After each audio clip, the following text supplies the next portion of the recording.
In 2018, a 26-year-old American named John Allen Chau paid local fishermen to take him somewhere no outsider was allowed to go.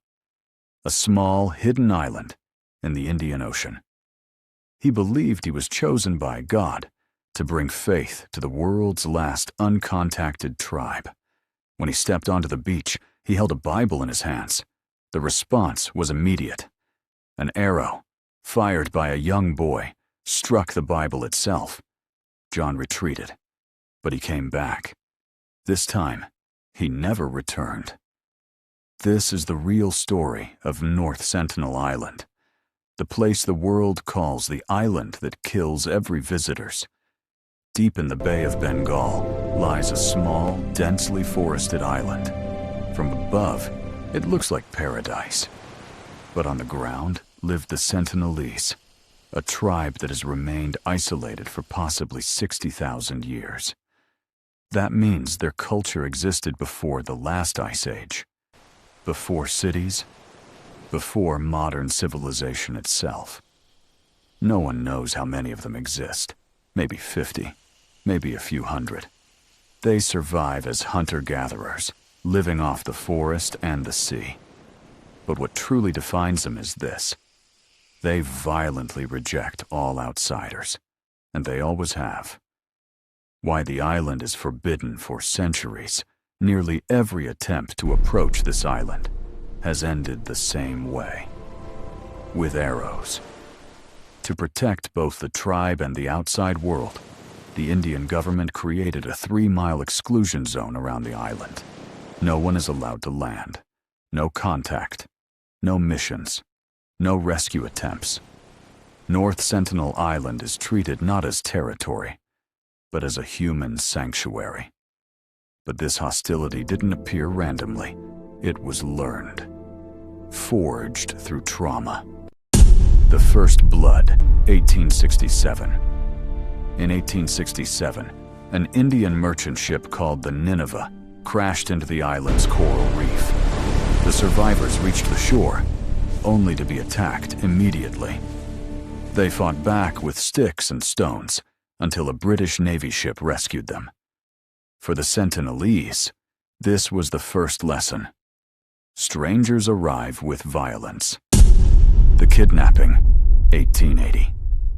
In 1880, British officer Maurice Vidal Portman led an expedition onto the island. He kidnapped an elderly couple and 4 children. They were taken to Port Blair. Within days, the elderly couple died from common diseases their bodies had never encountered. The children were returned, but the message was permanent. Outsiders bring death.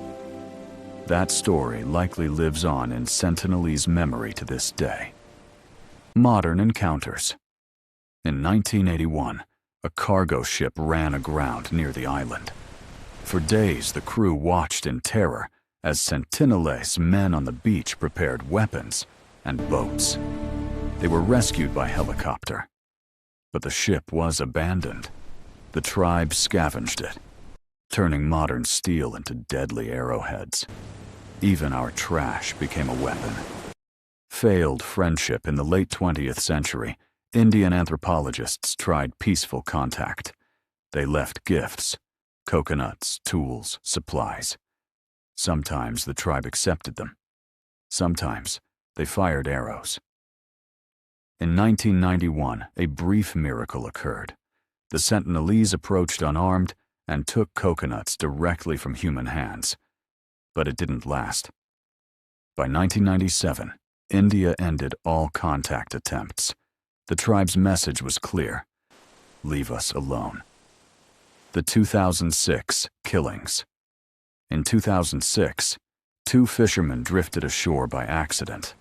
They were killed. When a helicopter attempted to retrieve their bodies, it was chased away by a storm of arrows. No recovery was possible.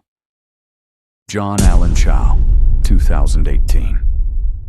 This history leads us back to November 2018. John Allen Chau was not lost. He was not stranded. He came on purpose, driven by faith, against the law, against all warnings. On his first visit, an arrow struck the Bible in his hands. He escaped. That night, he wrote in his diary, "Lord, is this Satan's last stronghold?" 2 days later, he returned alone. He told the fishermen to leave. From afar, they later saw the islanders dragging a body across the sand. John Allen Chau was dead.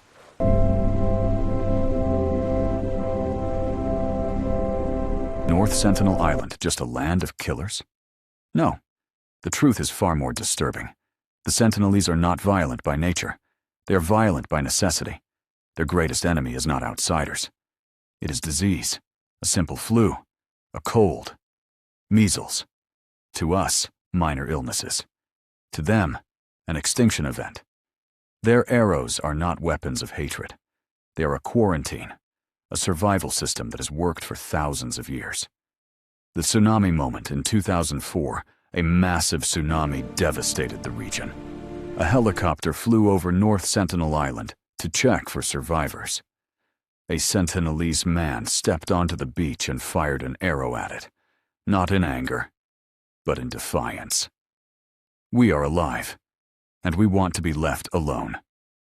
Conclusion. North Sentinel Island is not a mystery to solve. It is not a people to save. It is a reminder that not every frontier is meant to be crossed. Some boundaries exist for a reason, and the Sentinelese have made theirs painfully clear. Leave us alone. If hidden human histories deserve to be told, support the channel by liking the video and subscribing, because some stories are warnings, not invitations.